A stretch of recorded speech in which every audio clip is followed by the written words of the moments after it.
నిన్న రాజాసాబ్‌లో second song release సందర్భంగా లూలు మాల్‌లో నిధి అగర్వాల్ వెళ్ళింది. చీఫ్ గెస్ట్‌గా ఆమె విడుదల చేసిన తర్వాత బయటకొస్తున్నప్పుడు పెద్ద ఎత్తున యూత్ గుమికూడి ఆమె బాడీని తాకేస్తున్నారు ఎక్కడంటే అక్కడ. ఆమె ఉక్కిరిబిక్కిరి అయిపోయింది. దాంతో బాడీ గార్డ్సు ఆమెను రక్షించి మొత్తానికి కారులో ఎక్కించారు. ఆమె బండబూతులు తిట్టుకుంటూ కారులో ఎక్కుతుంది. ఆ వీడియో వైరల్ అవుతుంది. లోపలికి వెళ్ళినా కూడా ఆమె అంటే ఒక షాక్‌కి గురైంది ఆమె.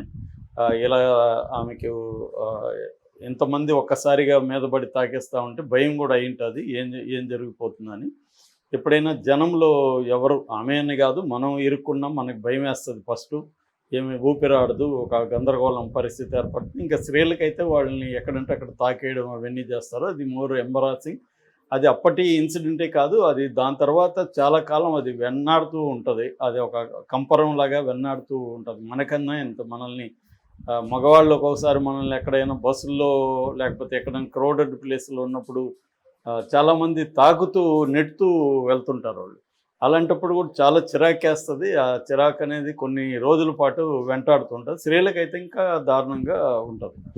సో అలాంటి అనుభవం ఆమెకి ఎదురైంది. దీని మీద ఇప్పుడు రకరకాల కామెంట్లు వస్తున్నాయి. ముఖ్యంగా చిన్మయి శ్రీపాద ట్వీట్ చేసింది ఇమీడియట్గా.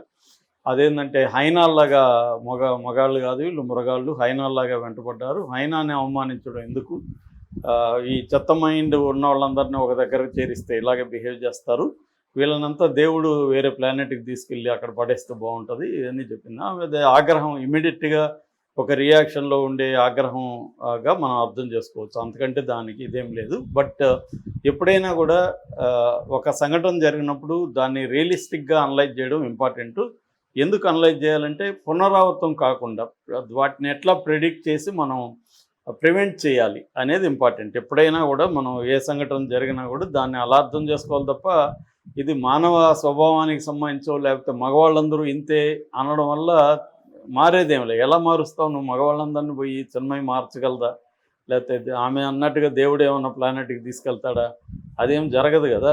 వీటి వల్ల ఉపయోగం లేదు. అదేంటంటే ఆమె ఇమీడియట్ ఆగ్రహంగా మాత్రం మనం చూడాలి. బట్ ప్రధాన కారణం ఏంటి అనుకున్నప్పుడు ప్రాపర్ ప్లానింగ్ లేకపోవడం ప్రధాన కారణం. Proper planning, proper crowd control management అనేవి ప్లాన్ చేసుకోకుండా. ఇప్పుడు మనకు అనేక ఈవెంట్ మేనేజ్మెంట్లో ఇదే సంస్థ.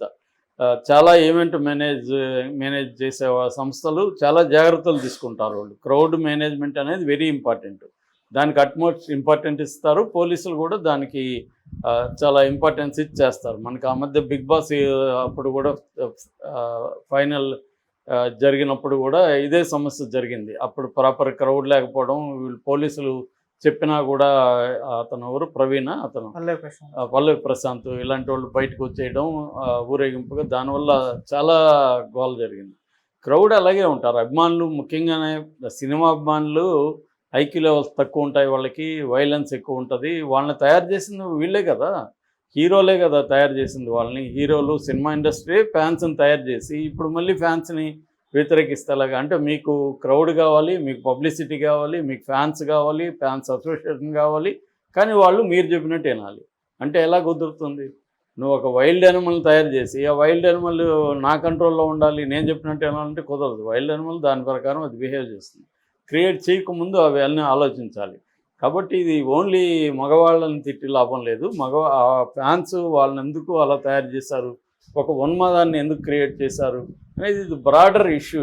ఇది మన దేశానికి సంబంధించిందే కాదు, ప్రపంచవ్యాప్తంగా ఇక్కడ సినిమా వాళ్ళకు ఉంటే ఇంకో చోట సింగర్కు ఉంటుంది, ఇంకో చోట రాజకీయ నాయకులకు ఉంటుంది.